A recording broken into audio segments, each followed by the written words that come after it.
But as you can see, much more hip internal rotation on this side, probably gained about 10 degrees. Hey guys, Greg Chaplin here, physical therapist, strength and conditioning specialist. In this video, we're going to show you how to make quick range of motion changes. And my point in making this video is to show you how quick you can make these changes, and that if you figure out a strategy to make those changes that works for you, you can then make those changes quickly so that you can allow yourself to get right into training. Right after I do this, I'll be going on my morning run. So let's show you where my range of motion is at now, just waking up, and then we're going to go through a technique. We'll retest, and hopefully it's going to be improved, and then I'll be ready to go on my run. So without further ado, let's jump right in.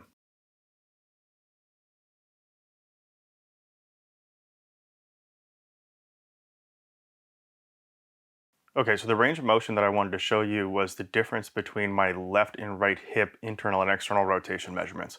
So if you bring the knee up to above the hip, and then we swivel the foot in, we can see that on the left side, I have a pretty decent amount of hip external rotation, and we have a pretty decent amount of left hip internal rotation. I would say maybe we're in about the 50-degree range, 55-degree range for external rotation, and we're probably in the 25 to 30-degree range for internal rotation. Overall, still not fantastic, but decent. On this right side, we're going to see I actually have a lot more external rotation. We're probably in the 60-degree range, 55, 60 degrees, which is a little bit better than the left side. But when we go to internal rotation, we'll see I have about 10 to 15, so not that good over here, and definitely less than the left. Now in this situation where we have decreased right hip internal rotation, we typically have an orientation towards the right, and then we also have the pelvis that is moving into a state of adduction in relation to the right femur. So what we want to do is we want to create a position where we orient ourselves back to the left and create a little bit of an abducted position between the femur and the pelvis on the right side. And we're probably going to have to shift back on the left side and create a little bit of adduction between the pelvis and the femur on the left. Okay guys, so there's a number of ways that we can do this, and not all these ways will work for everyone, but I'm pretty confident this one will work for me. So let's see what we can do. So what I'm going to first do is I'm going to do a hip shift here between the left and the right hips, where I'm going to just gently drag back this left leg.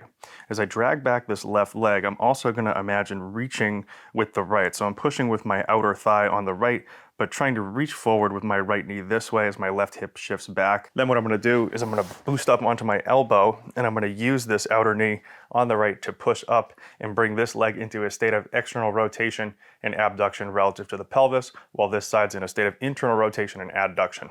So I'm going to take my breath in, I'm going to exhale as I push down with the right. As I'm doing this, I'm still actively shifting the left hip back and pushing the right down, but also reaching forward with that right knee as well. So we're going to inhale down, we're going to exhale as we push up. Inhale down, exhale as we push up. Inhale down, exhale as we push up. Inhale down, exhale as we push up. Okay, so not a lot of reps there. Let's see if we got the changes we need by checking the range of motion. Okay, so first to check the left side here. Okay, I say we even picked up a little bit of external rotation relative to the start, and actually a little bit of internal rotation, or at least the same amount. And let's go to the right. Okay, the right seems to be holding steady with the external rotation, or maybe even a little bit of a drop off. But as you can see, much more hip internal rotation on this side, probably gained about 10 degrees. Okay guys, so there you have it.